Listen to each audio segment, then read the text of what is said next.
Well, welcome to question 88 of the Secunda Secundae.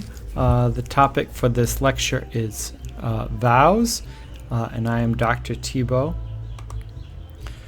Question 88, vows, deals with the section of justice, the virtue of justice, which includes the potential part of religion. And then within religion, we have internal acts of religion, which is what is properly due to God, and those are prayer and devotion. And then we also deal with external acts of religion, or latria, proper devotion to God, which we've already covered: adoration and sacrifice, oblation, first fruits, tithes, and now we are covering vows, which looks like the end, but it's really not the end. We have questions 89 through 91, which also are tied into this section. So when we deal with vows, these are external acts. So a vow is a promise made of God. Now this is a point which is particularly interesting because it is in all 12 articles. It's always at the beginning of "I answer that." And they always say, well, as stated in Article 1, a promise is made to God. So it's repeated frequently within this section, so you can't leave that out. So it's the beginning of this as well. You don't see it in the first "I answer that," though, not as clearly written as all of the following "I answer that's." It's really in the contra argument where you see that a vow is defined as a promise made to God. A vow denotes a binding to do or to admit a particular thing, and in some ways it's difficult because it's an external act, but St. Thomas points out that promises made to other people are always out loud, otherwise you don't know that the promise has been made. But to God, since the promise is to God, in some ways it can be kind of silent, but it's better if it's not silent. And the reasons that St. Thomas gives is because when we say a vow out loud, using words, even I suppose if it's on our head, if we use words to make our vow of what we're promising or to do or omit, we're arousing ourselves to meet the challenge. All right, even if I suppose we say in our head, God, I promise to be more faithful in my prayers. Well, just saying it, even if it's in my own head, is more, it arouses me to keep my word, versus if I don't even think about it and I kind of do it or don't do it, it makes sense to state it. And also, if we say it out loud, we create this sense of obligation, right? If we say, I promise you, God, that I'm going to do this more, well, you don't want to let God down, so you more likely keep your vow. And if you were to say it in front of other people, if you don't do it, then you lose respect, or you fall into hypocrisy if you pretend you are doing it when you're not. This is always a bit of a challenge because, I know for my own sake, I could say, in one video, I could say, well, I pray 4 rosaries a day. I've taken the challenge to pray the full rosary with all the mysteries every day, and I do this now. And if I say that, that might be accurate for the week that I said it, but it almost inevitably, as soon as I say that out loud, that I've held that out there publicly, the next week something will happen where I'm not going to do it, and then maybe I'll fall into a couple days or a week where I'm not saying a single rosary. And here I have publicly stated that I do 4 rosaries a day, which wasn't a lie when I said it, but if I say that I have never missed saying 4 rosaries a day, now I become a liar, and I either have to pretend in front of others that I continue to do it, and then I am a hypocrite, or I admit that have not done it, in which case I've lost respect, because somebody might have thought that they're going to do it too because I said I'll do it, and here I am. Not now that I said I haven't done it, I could create some type of scandal, or I've lost respect in their eyes. So, saying out loud that external act has an important function, more utilitarian than necessary, though, as you can see. It arouses oneself. That's good for me. It holds me accountable. That's good for me. The external part isn't really necessary for God's sake. Right? God doesn't really need the external sign, other than if it helps me to do it, then that's good for everyone. Now, there are three elements of a vow. There's deliberation. You have to think of what you're going to vow, right? You think, I'm going to do, during Lent this year, I'm going to really focus and cut out coffee, something I really enjoy. Maybe that's what I'll cut out. So there's a deliberation there. There's a discernment that comes with it. You have to have a purpose of the will. I'm going to give up coffee because I really enjoy it, and giving it up would really be a sign of that I'm willing to be challenged and to consider other people, and there has to be some intentionality behind it. It can't just have I'm going to do it because, well, if there's no intention, then it's not a very good vow. And then there's the promise itself, right? To make the promise, and it really requires it to be pronounced, right? That's kind of the external part of it, is to make the pronouncement of the promise, even if it's in the privacy of your own room. There's still a sense of a statement of the promise, and then the sense of it being witnessed is more important for promises, just regular promises to other people, right? In terms of a contract, the witness part can be kind of dispensed of when it comes to a vow before God. In some regards, right, in terms of like solemn vows, those are done publicly. Private vows could be just in your own room. Does anybody have to witness it? No, God has witnessed it. The company of heaven has witnessed it. So there has been witnesses. It doesn't have to be another human person, though, if the vow is to God, particularly in a private vow. Vows and the better good. So do vows lead to the better good? And the answer is yes. They have to, for it to be a vow, it has to lead to the better good, because a vow is a voluntary promise. Therefore, it cannot be of necessity. So if you don't have a choice in the matter, then it's not a vow. If you're forced to do it, then it's not a vow. For this case, it can be necessary for salvation.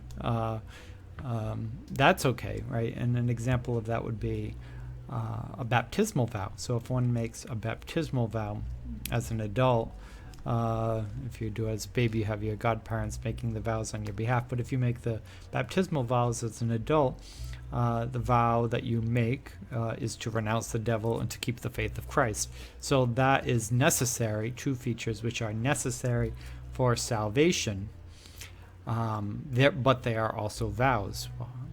That's because they aren't done through compulsion, they're done voluntarily. So you have voluntarily chosen to follow the path of salvation. So they are necessary for salvation, but they aren't necessary in terms of your earthly survival. If you think about it, your eternal salvation is more necessary than your earthly survival. But I think when St. Thomas is talking about necessary, he's talking about he's really talking about earthly.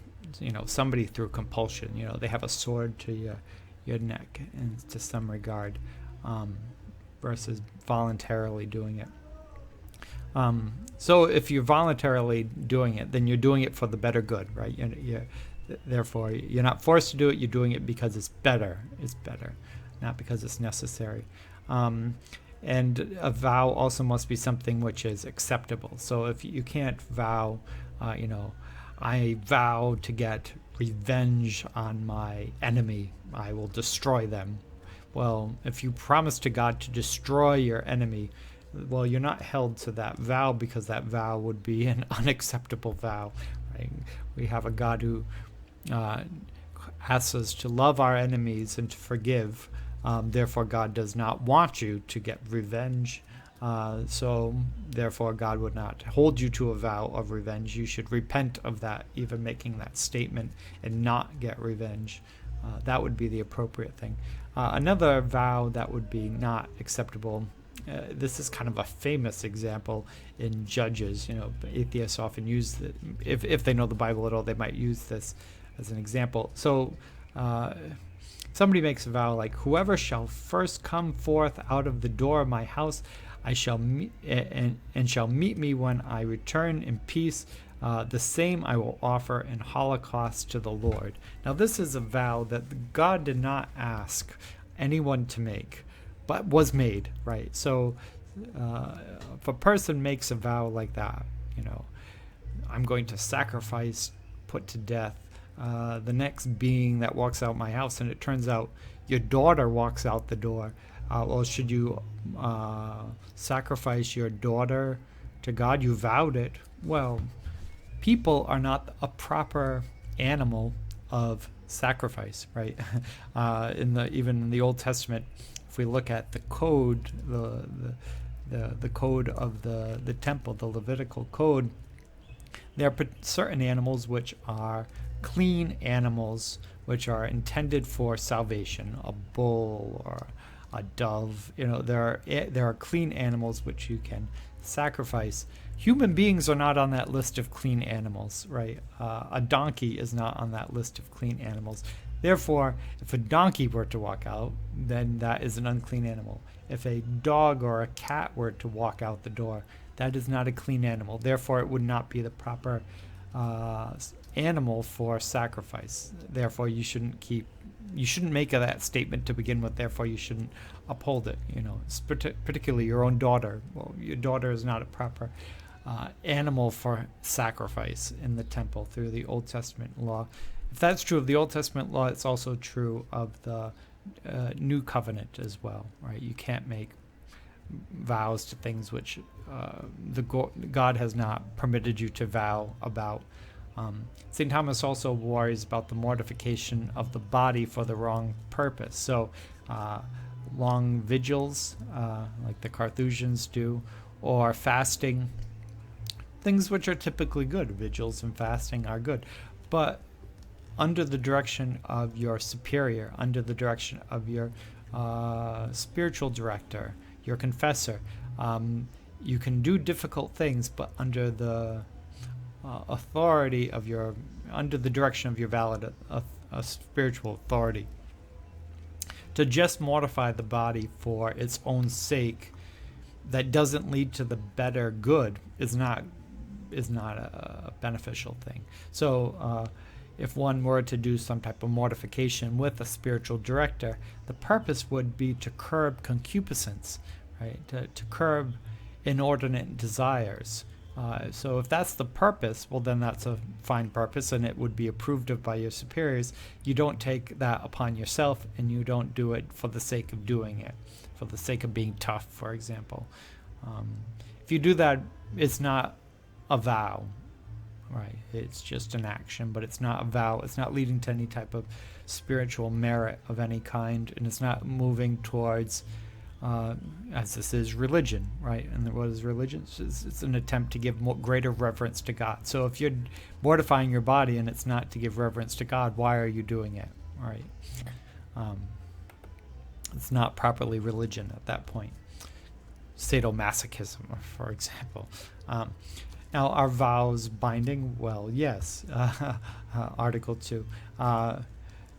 For one is to be accounted faithful, one must keep one's promises, right? A vow is a promise to God. Therefore, if you make a promise to God, you should keep your vow. It's that simple. Now, if one were to vow, I vow to God that I will enter this monastery. I will enter St. Joseph's Abbey. I apply to St. Joseph's Abbey, and they say, well, we appreciate your time and your effort and your thought, but we really don't think you're going to be a very good fit here, so we're going to have to decline, right? Maybe, or you're too old, or you have too much debt, or whatever it is that has caused you. They think that you are not. They don't accept you into that monastery, but you vowed to God that you would enter that monastery. Well, you're not bound to do something which is impossible, right? If they have said no, then you're done. Now, if you can enter a different monastery, well, you try somewhere else, right? If you tried the Franciscans and it doesn't work, try the Augustinians. I don't know. Try something else. St.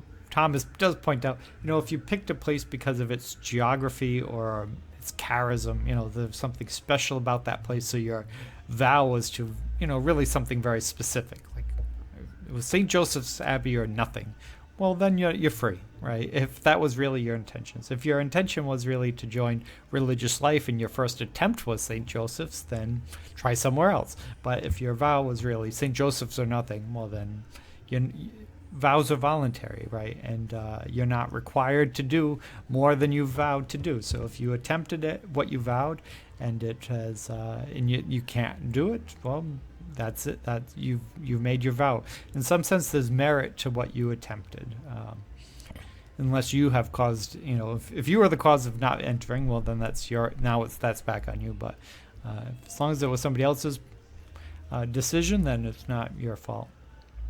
Should we even take vows then, right? So this is an interesting point. So, if these are promises to God, and now you could get kind of stuck in it, right? Well, I promised God this, now I really have to do it. Or what if I don't do it, right? Maybe I'm facing some type of, condemnation because I've promised God and now I've lied. I haven't done what I've said I was going to do. Wouldn't it be better not to promise anything, right? As Christ said, let your yes mean yes and your no mean no, and swear nothing, right? So maybe it's better to swear nothing in terms of vows. And St. Thomas points out that that's really not the best option. The best option would be to make your vow and to keep it. That's the best option.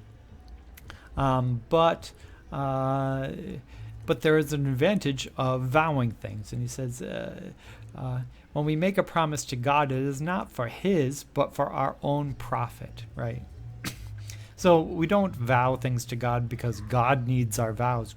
God doesn't need anything from us. Who benefits from the vow?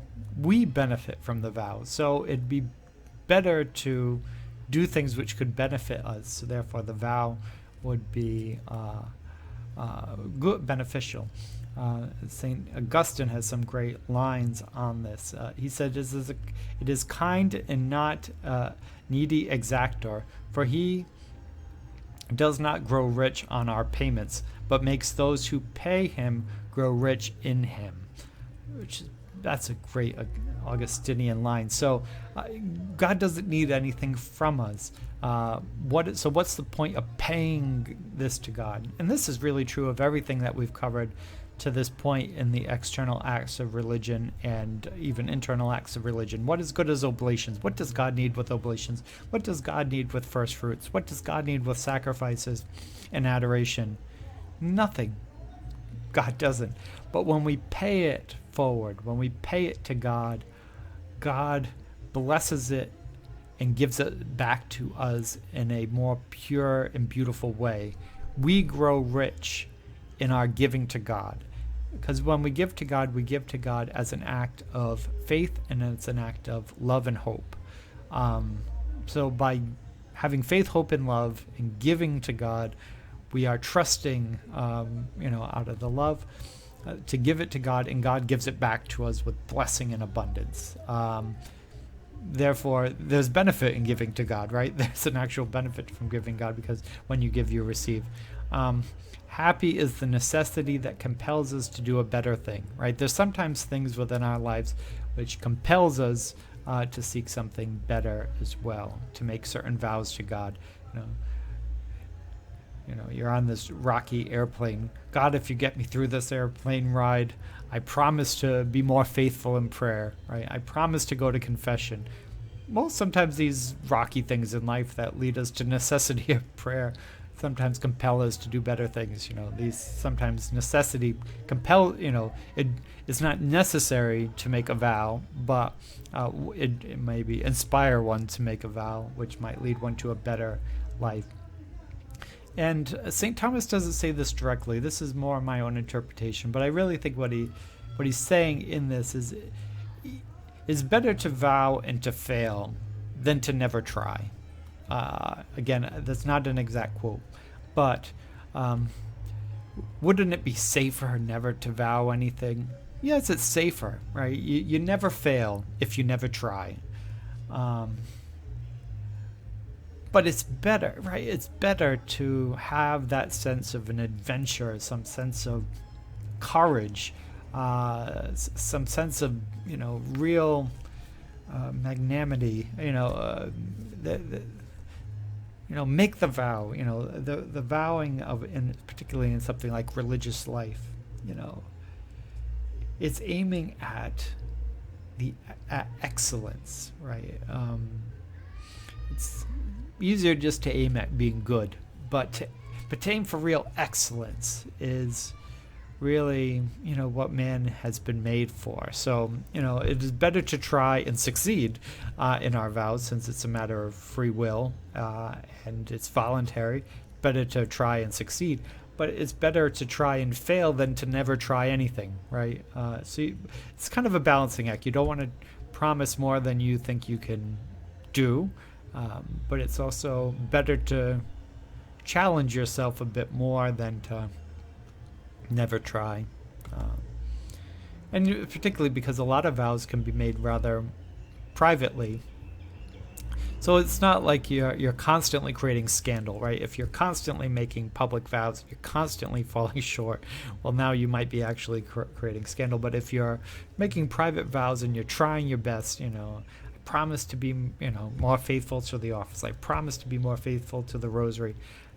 And you just, you try and you fall short. Well, you pick it up and you try again, right? It's still a greater act of love to try than to not try, right? Same thing with marriage. It would be easier just to fool around, but to marry is to make a commitment. It's easier not to make a commitment. You never get divorced if you never get married. But there's something beneficial in marriage. So vow as an act of religion. I know I'm going fairly slow. I know there's 12 of these. Vows are an act of religion because it's an act which is directed towards the reverence of God, which is the why you making a promise to God. It's to reverence God. It's not I promise God I'm going to lose weight because I want to look good in a bikini, right? That's not properly speaking a vow. So a vow would be for the purpose of reverencing God. So if a person attempts to reverence God through a vow, that's religion, right? It's giving God God's due. A promise is nothing else than a directing of a thing promised to a person to whom the promise is made. So it's directing that good, that betterment towards God, who is the direction of that promise. A promise can be made to man, a saint, or a superior, but a vow is to God alone. And I think this is important, right? People who are in secular priesthood or religious life know this distinction. So a secular priest makes promises to their bishop versus a Benedictine or one of the old orders of the church. They'd take a vow to God, right? A superior, a religious takes a vow to God, right? So if the church were to allow priests to marry in the Latin rite, if the church were to allow that, it would not allow Franciscans to marry, because the Franciscans have taken a vow of chastity, a vow of celibacy. So because they've taken a vow, the promise doesn't make a difference. A secular priest who takes a promise of obedience to the bishop, and then the bishop requires his priest to be celibate. Well, if the bishop allows the priest to be married, then priest could be married. They're only promising obedience to the bishop, so it depends on the bishop. And the bishop is held to the accountability of the other bishops and the pope. So the bishop can't do whatever they want, but the priests are only bound to what the bishop has asked them to do. Therefore, people who make promises to other people or to saints or superiors are, properly speaking, making promises and not vows, because vows are to God. Are vows meritorious? I think this is quite obvious that this is so. Kind of already pointed out. Vow is to the practice of the chief moral virtue, right? Religion is the chief moral virtue. So if one were to just choose to abstain from meat, well, that's fine. That's called a vegetarian, right? There's nothing wrong with being a vegetarian. A vegetarian might have a greater virtue in some ways, but if you turn it into a vow, now the praise of it is directed towards the reverence of God. So because you're doing it out of reverence for God and not out of care for animals, right? The consequence is that there's care for animals, perhaps, but since the direction of it, the direction of the act is out of reverence for God, therefore now it is part of the chief moral virtue. Therefore, it's greater, right? It's magnified. So anything that you do that's now directed towards, right? It may be waking up early. I'm going to wake up early and pray, and you're vowing that you're going to wake up early and pray.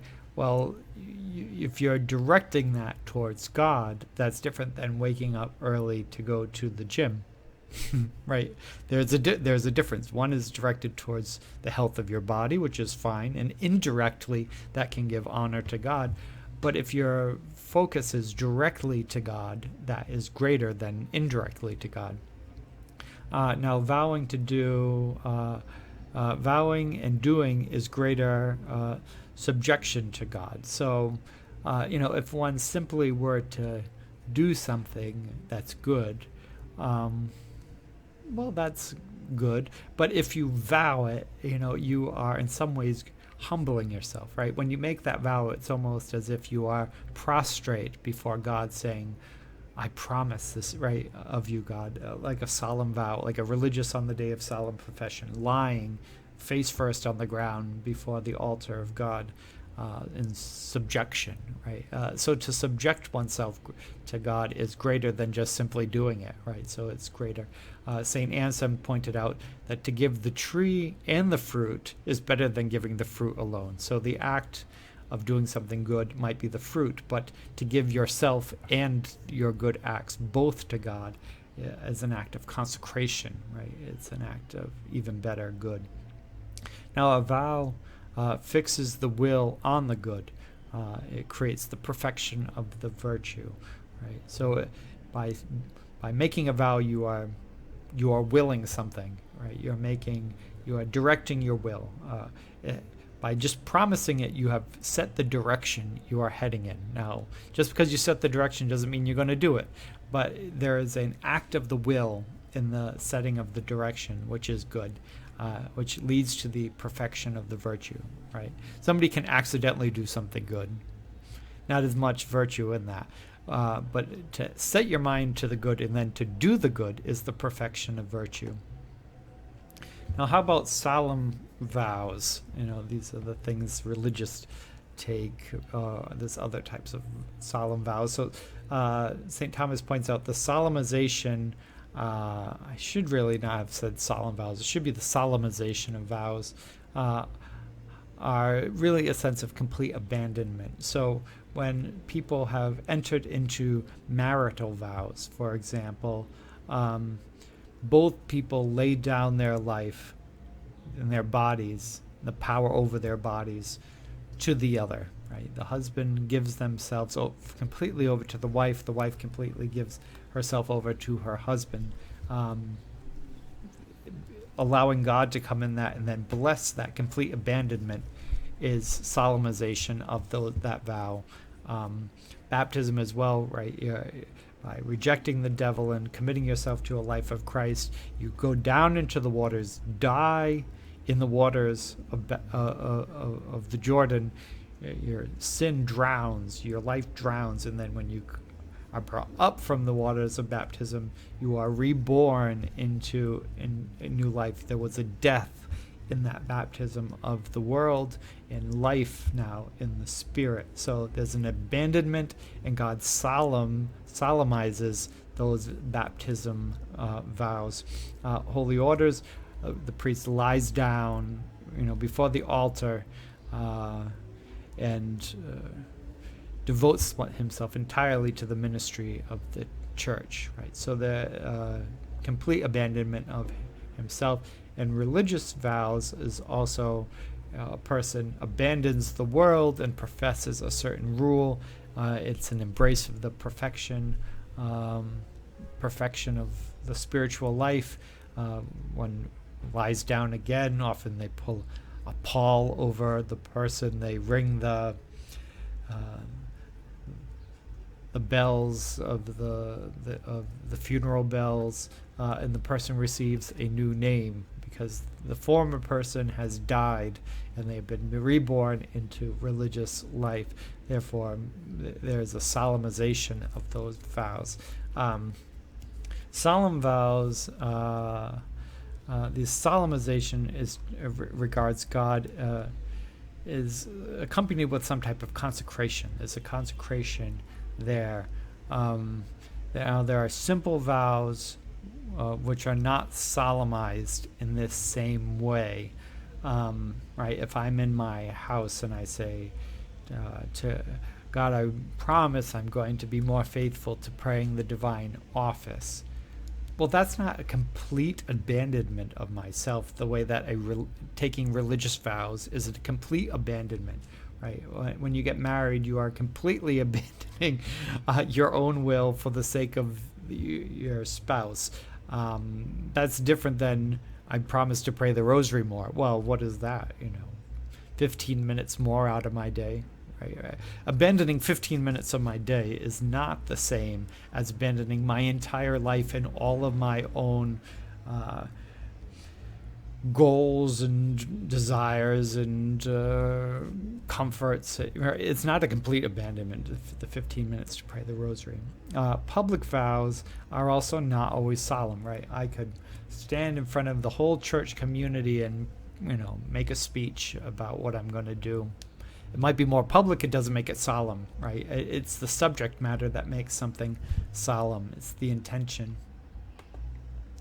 Now, how about, and we're going to come back to the solemnization of vows in the end in 2 more questions. 3 questions. Vows without full authority. Now, this is an interesting one. So if you have entered into having a solemnized vow, God has blessed your vow, usually through some type of church ceremony, right? There's a recognition of this solemnization. You are now not free because you've handed over your life. If you've handed over your life, part of that now is you don't own it anymore. Not in the same way. So people who have handed over their life are married people. They've taken a marital vow.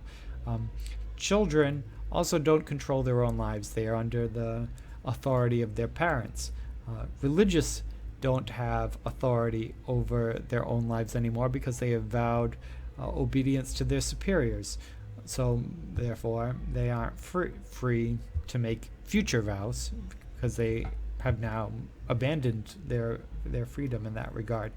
And St. Thomas also points out slaves. Right? A slave can't vow themselves into religious life because they aren't under the authority to leave.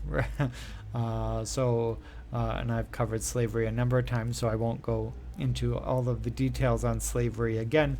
But if a person can gain authority from their superior, then they can, right? So if a slave is a Christian and a slave owner is a Christian, and the slave says, I want to become a a doorman for the Dominican order. I want to be a brother in the Dominican order, and a good Christian man. If he thinks that this would benefit the soul of their slave, then they should, right? Otherwise, it might not be appropriate that this person be your slave if you didn't care about that person's betterment, right? Because of the idea of coming from Aristotle that enslavement is only lawful if it's mutually beneficial for both parties. So if it's not mutually beneficial for both parties, in which case most times slavery is not mutually beneficial. But in the rare cases where slavery is mutually beneficial to both parties,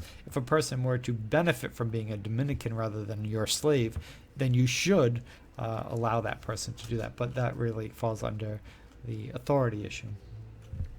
So one can only vow if they have the consent of the person they have already made a vow to or already are under the authority of. Now, if youth want to make a vow, there's two types of vows. There's solemn vows, which is permanent and recognized by the church and can be dispensed of to some degree by the church. Well, if a youth would like to do that, if they are truly a minor, which means before puberty, then they can't really do that without their parents' consent. If their parent consents, then the person could make a vow to enter religious life. And it might not be to enter religious life today, but when the order allows me to, I will enter, at 16 or something like that. But if the person's 13, say, for the next 3 years, I am vowing that in 3 years from now, I'm going to enter the Carmelites when I'm allowed to. Okay. If the parents allow that, then that's okay. Although that's typically not a solemn vow. It's usually just a simple vow. So a solemn vow would be something recognized by the church, right? And the church doesn't usually recognize something until it becomes formalized, right? So entering religious life is formalized, therefore there's more of a solemn vow. That would be a better example. So, let's say the person's 16, they're not 18 in our culture. They want to enter the Carmelites. The Carmelites would accept them at 16, but with their parents' consent. Okay, if the parents consent and the church recognizes it, then the person could take a solemn vow, even though they're a youth. Now, a simple vow, that might be like that earlier example. In 3 years from now, I intend to enter the Carmelites. Well, that is a perfectly fine vow as long as two things are considered. One is, does the person have reason? Is the person properly reasonable in order to make that decision? Now, children are typically not reasonable. They don't have full reason. If somebody, once they hit the age of puberty, has good reason and maybe is advanced in reason, particularly young women might have more reason than young men, all right, then that's fine as long as they don't have a defect in reason. The other part would be that they are subject to the authority of their parents. So if they are fully reasonable at whatever age of puberty and their parents consent, then the vow is legitimate, even though it's a simple vow. So likewise, if the child says, I'm going to become a Carmelite in 3 years, and 1 year later they fall in love and they want to get married, the parents can dispense of that vow because you could say, well, they weren't really reasonable and I'm their parent, so I can say you're not going to become a Carmelite because you don't want to. So this is very informal in some sense, the simple vows. That's why we don't typically allow youth to make vows, right? We say, just wait until you get older. But if there was a teenager who was really committed to entering seminary or religious life, it was perfectly fine for them to take a simple vow of that. Now, how about can we just have a dispensation or a commutation of these vows? Well, dispensation is to release somebody from the vow entirely. A commutation is to turn it from one thing into another. So maybe to lessen it in some way. So somebody were part of simple vows of religious life, and they wanted to get outside of the monastery, they might say you can live under some type of exclaustration, living outside the cloister. You are still held to the vows of chastity. You are still held to the vows of obedience, but you are allowed to live in this an apartment and to have a job to support yourself, maybe a musician at a church or a teacher or something like that, while you're discerning, you're allowed to this, in some sense, you're dispensing of communal life, and you're dispensing of your vow of poverty in some sense, to be self-sufficient, to discern because you're thinking of leaving. So you're in exclaustration. So your vows have not been dispensed of, but they have had a commutation. And this is done if the vows a person has taken is no longer leading to their betterment. Remember that the vows are intended to better the person. If it's no longer leading to your betterment, then perhaps they should be dispensed or commutated. The church has the power to dispense or to commute a vow, some vows, as we'll get into the next question. Now, if something is a solemn vow, particularly of celibacy, of continency, it's slightly different. So the rules of the church, as it points out, St. Thomas points out, the church can dispense of vows, but not even the sovereign pontiff, the Pope himself, can dispense of the religious dispense of the solemn vows of chastity. So, again, that vow is to God alone. They have been solemnized. When you vowed it for life. If someone has a solemn, perpetual vow of chastity, a solemn, perpetual vow of chastity, the church doesn't even have the authority to relieve a person of that vow to God.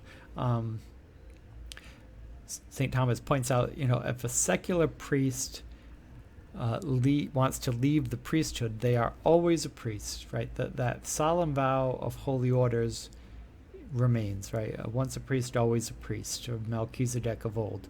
However, if the priest leaves ministry and wants to get married, they have only taken a promise to the bishop. Therefore, the church has the authority to dispense of the promise of chastity for that priest, because it's only a promise, and the church it was promised to the bishop, so the bishop can release it, or the Pope can release it. That would be okay, and celibacy is not intrinsically orientated towards the vow. So if a person has vowed has entered into holy orders, the purpose of holy orders is not to be celibate. The purpose is to perform the ministries of the church. That's the purpose of holy orders. Now, religious life is the purpose of complete abandonment to the world. Well, you can't do that and be married. You can't do that and have children. You can't be abandoned to the world and be raising children. You can't be doing that and being married. Therefore, the church can't dispense of it because it's intrinsic to what you vowed to do, right? The celibacy of a priest is not intrinsic to what the priest has vowed to do. It is for a religious. Even a religious who becomes a bishop, St. Thomas points out in his response to objection 4, he says that bishop is still, for the rest of his life, even as a bishop, if he vowed as a religious, he's bound to those solemn vows. Even that he's not responsible for.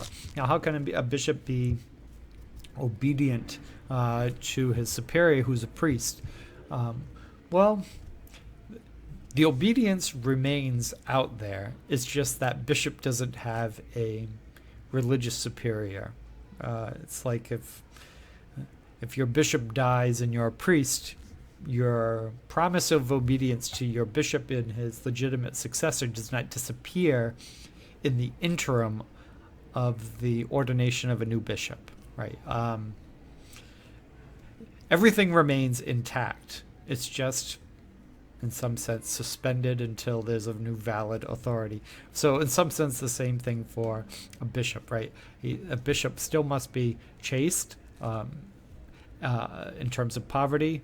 All possessions of the bishop, who was a religious, remains with the diocese. So the bishop might administer the diocese, but takes nothing with him. Once he stops being bishop, he leaves empty-handed. He leaves as he entered, empty-handed.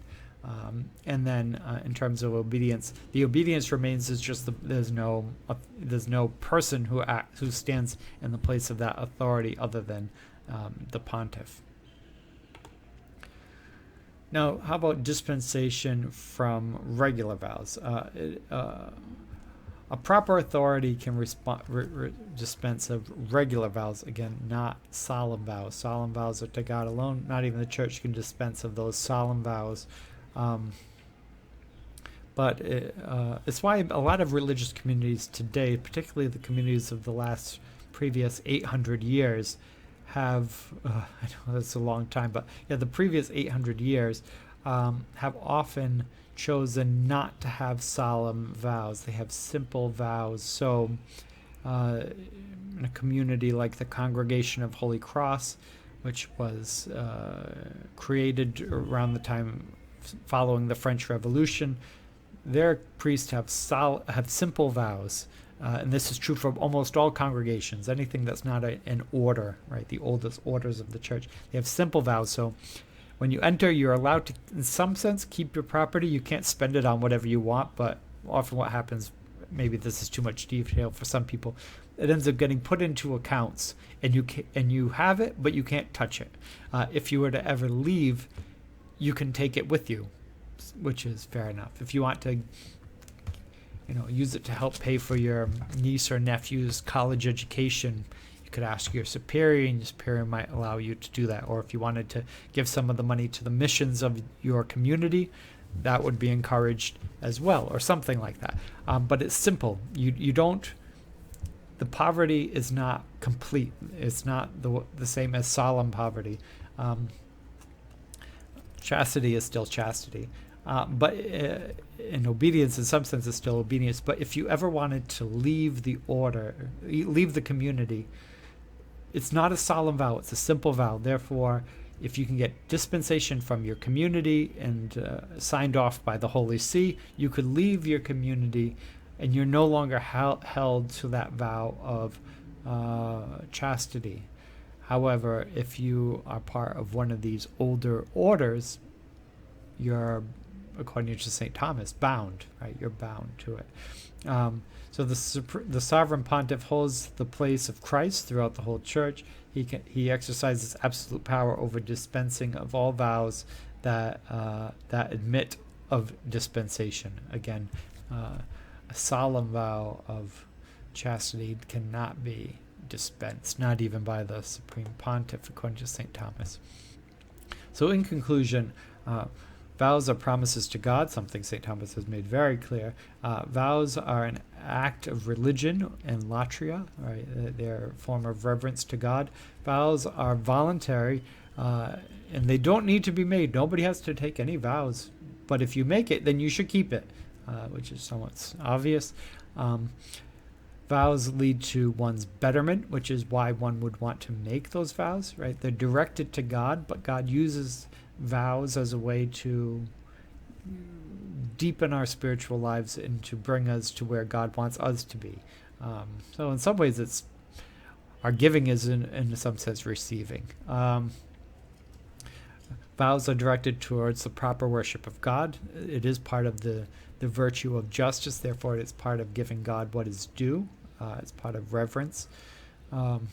Vows also make an act more meritorious by directing one's will to do this vow. One has set out one's will, which is better than just doing it, because you have put some attention into it and has consecrated it to the chief of the moral virtues, religion. So there's benefit to actually taking vows. which makes it more meritorious. A vow is solemnized when entered into religious life, for example. One can only take a vow if free. So, again, children can't properly take vows on their own. If you're married, you can't simply just make additional vows because you've already vowed yourself to your spouse. If you're a religious, you can't just make your own decisions because you vowed to obedience to your superior. So you have to be free in order to make a vow. If you're not, you need the approval of those who have authority over you.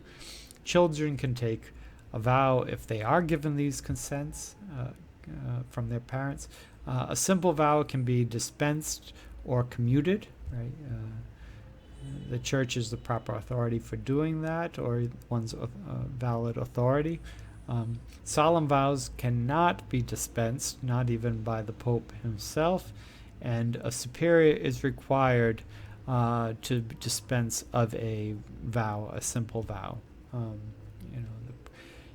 Some things can be dispensed by your local superior or your priest, your spiritual director.